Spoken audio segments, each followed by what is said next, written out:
So what's your number one search tool for flights, and what should we know about?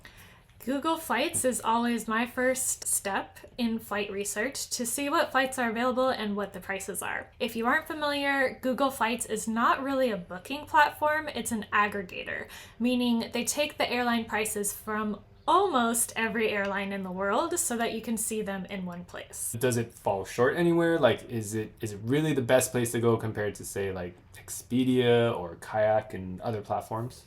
Well, we'll talk more about this in our Google Flights tutorials, but generally speaking, yes, if you don't use anything else in your research, a majority of the time you will find the best deals and also the most helpful information on Google Flights, in my opinion. If you're looking to level up your flight booking skills, definitely check out my Book Better Flights course, which will also be available inside our TOOLKIT membership. More details below.